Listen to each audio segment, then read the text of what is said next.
Ah, je bouge? Ouais, mais du coup, j'ai juste rajouté la bonnette. Rajouter quoi? La petite bonnette. Ah.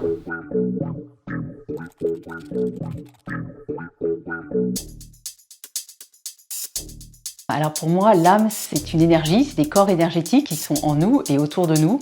C'est une énergie intelligente, aimante également. C'est aussi un espace de paix. Quand on s'y relie, c'est vraiment un espace de confiance, de sécurité à l'intérieur de nous.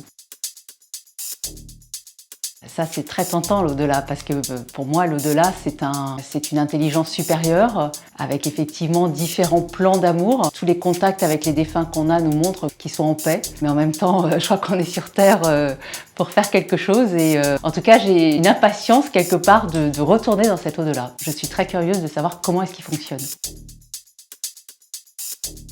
Vécu subjectif de contact avec un défunt, pour moi c'est là que tout a démarré, puisque en 2014 j'ai eu un vécu subjectif de contact avec un défunt qui était mon père, et c'est ça qui m'a démontré qu'un au-delà existe et que les défunts continuent à vivre dans un autre monde. Alors l'amour, c'est essentiel. Je crois que soit on vit dans l'amour, soit on est dans l'ego, dans la peur ou dans les angoisses. L'âme, c'est de l'amour. Et revenir toujours dans l'âme, dans cet espace d'amour au fond de nous, je crois que c'est ça en fait. Voilà, tout est là.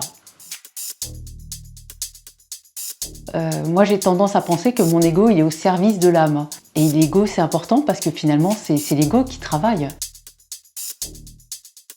Je crois qu'on vient tous ici pour s'incarner sur Terre, et tout l'enjeu c'est de comprendre à peu près pourquoi est-ce qu'on est ici. Maintenant, ça reste un mystère, pourquoi est-ce qu'on s'incarne sur Terre. Moi j'avoue que j'ai pas la réponse. Le nouveau paradigme pour moi, c'est quand la science aura démontré que ce n'est pas le cerveau qui produit la conscience, plutôt que la matière découle de la conscience, et qu'on a une conscience en nous, donc l'âme, on peut l'appeler conscience ou âme, qui continue à vivre après la mort, donc cette part énergétique. Et pour moi, le nouveau paradigme, eh bien, ce sera un changement d'humanité, parce qu'on saura qu'il n'y a pas que cette vie terrestre. Pour moi, l'humanité évoluera le jour où on aura démontré qu'il y a une vie après la mort. Et pour moi, le pire, ce serait de mourir sans s'être soucié de cette conscience et de ce pourquoi on est venu sur Terre.